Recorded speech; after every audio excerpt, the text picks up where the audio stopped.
Welcome back, guys. Today's video is about making gaskets for old engines. And this is if you have an engine that you only need one small gasket for, or it's an engine that you're not sure how well it runs, and so you don't want to throw a bunch of money at it right off the bat. So what we have here is an air cleaner for an old Tecumseh side shaft engine. So I'm going to make a gasket to fit right here. And when you're making a small carburetor gasket, cereal box, Pepsi box, anything that is a good dense cardboard but is not very thick is what we like to use. Been doing this for years. I learned this from my dad. He learned it probably from his dad. And if you can get to the piece and you can just lay it on, but your main tool and your best tool for making gaskets for something that's an odd shape is a small ball peen hammer. And here's how you do it.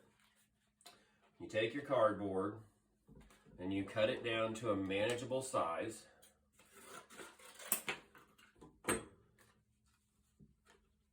You lay this on here. Now there's a crease right here, and that's actually open. So we don't want that to be part of the gasket. Matter of fact, let's just get that off of there so we can see what we're working with. So we're gonna put this on there. We're gonna kind of, on this application, we're going to kind of fold it to establish where the sides are. And then I'm just going to hold it down right there.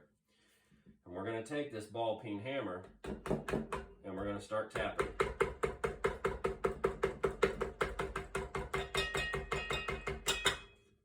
And it's important that you try not to let it move as you move around it.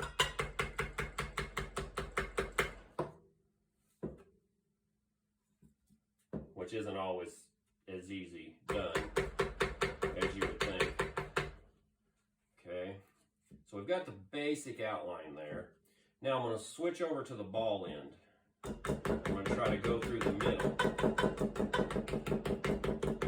I'm going to establish the middle. And if you can get all the way around the edges, you can actually keep tapping carefully, just like that, with your ball peen hammer,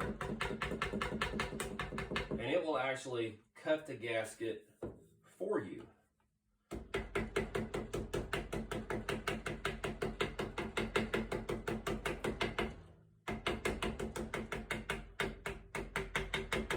If not completely, it will, for the most part, cut it, and you can carefully work that off of there. Now, this also works for the screw holes. If you carefully line them up and you support it, it's kind of hard doing this because there's a single bolt runs up the center and it's all hollow inside. So this entire casting is rocking up and down as I tap on it. So not the best scenario right here. Really, if you could support this underneath, like on the edge of the workbench, that would be better to take some of the bounce out of it. Let's see if I can do that. It's not, this is rounded and my workbench is rounded. So that's not even the best situation. And generally I would do this out in the garage. Now see, you hear the difference. I got a lot more support now.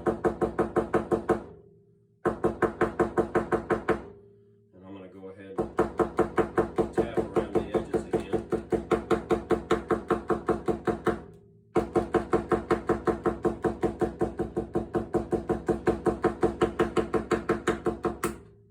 now she's trying to turn on me just a hair because it's starting to cut through.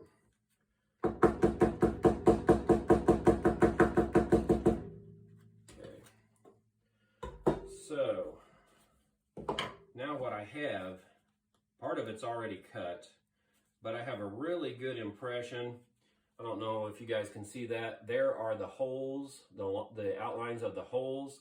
And if you have a hollow gasket punch set, you can go through and line it up perfectly with those holes impressions, and you can punch your gaskets out and not have to, mainly the things I show you guys about making your own stuff or doing a repair on something. You know, I get a lot of comments, well, hell, I can buy that for $9 on Amazon, and so I think I'll just do that. Well, cool, that's great, guys. If you have the time to wait on something and you know it's an otherwise good piece of equipment and you're just replacing something that failed on it, that's awesome. I do that too.